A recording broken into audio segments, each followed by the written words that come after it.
All right, good morning, everybody. It's Coach Sellers. We're going to be looking at Erase the Hate, Work for Tolerance. All right. So, some of the goals of healthy living education are to define tolerance, explain why tolerance is important to a healthy society, demonstrate respect for differences and diversity. So, tolerance of difference basically is your ability to understand somebody, understand what's going on, maybe even be more patient with them. So these are some words right here to help us understand tolerance. Like, what do they mean? Which ones are opposite each other? Bias, which means you prefer something more or you think something is better. Non-discrimination, discrimination, judgmental, acceptance, harmony, equity, peace, respect, social justice. Those are the positive words that we could understand tolerance with. The green words are going to be those opposites.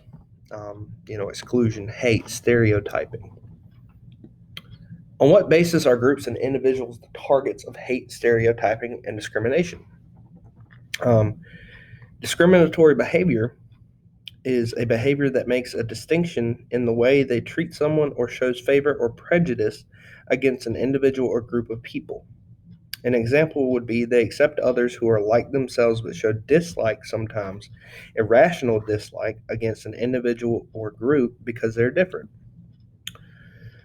So, groups and individuals on targets of hate are based through race, gender, religion, sexual orientation, geography slash socioeconomic status, which could mean that they live in a poorer environment, a poorer country.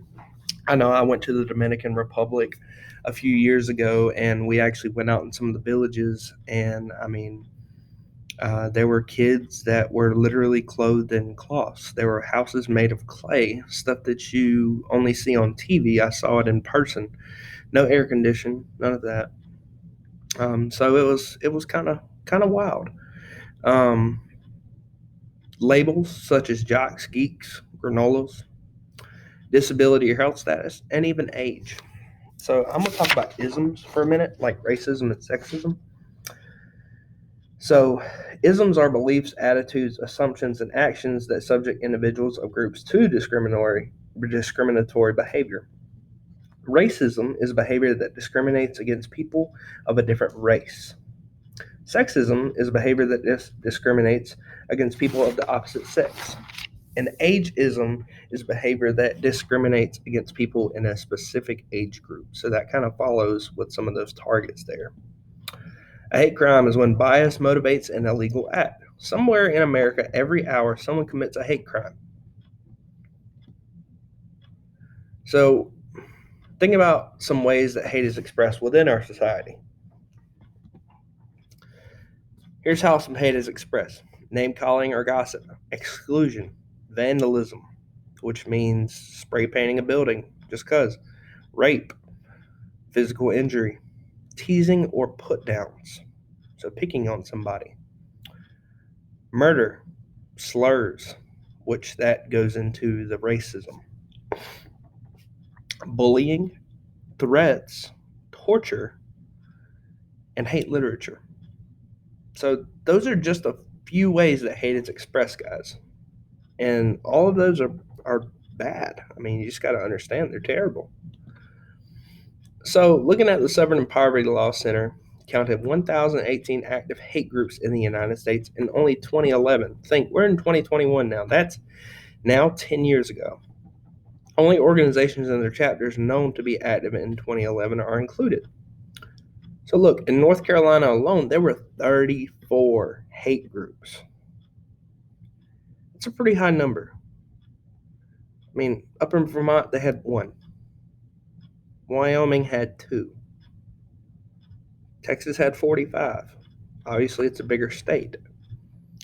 Georgia was way up there, and they're around the same size, if not a little smaller than us. Florida was smaller than Georgia, which is surprising. And California being the biggest of all. So, bias.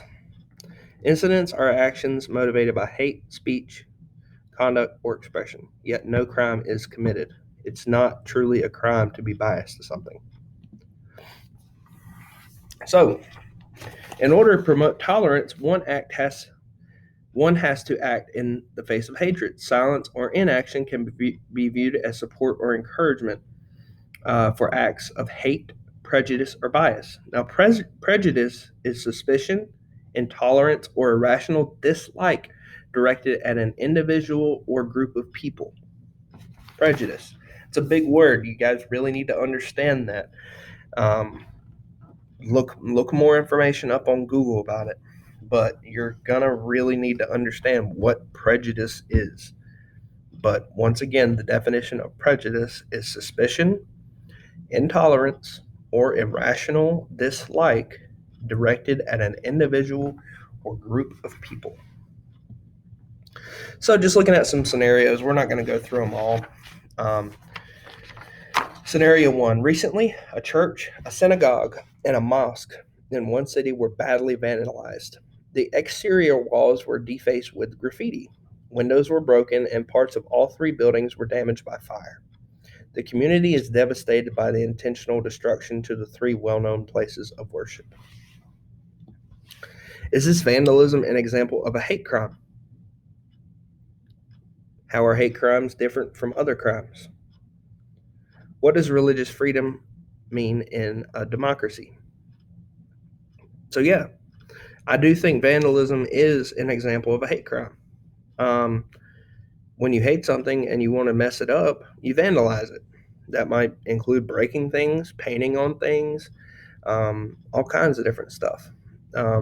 Hate crimes is just, it's being biased towards something that you care more about or you think is better than the other. Religious freedom in a democracy means that you are allowed to practice whatever you believe, but just because somebody believes something different doesn't mean it's right or wrong. So just think about that. I'm not going to go through all the scenarios. There's quite a few. We would do this if we were in person, but it's a little different. Okay. So the last little bit is this pledge for tolerance that was adopted by a school in Washington State.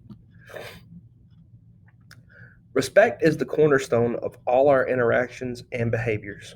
We acknowledge the dignity and worth of one another and strive never to diminish another by our conduct or attitudes.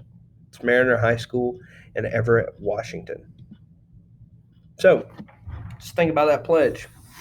Um, do you think our school could work towards that possible concept, that idea? I know things are a little different this year, but could we work towards that when we get back in person? Can we make this more of an inclusive environment where people can feel safe and accepted and less biased to others and less prejudiced to others? And that's it.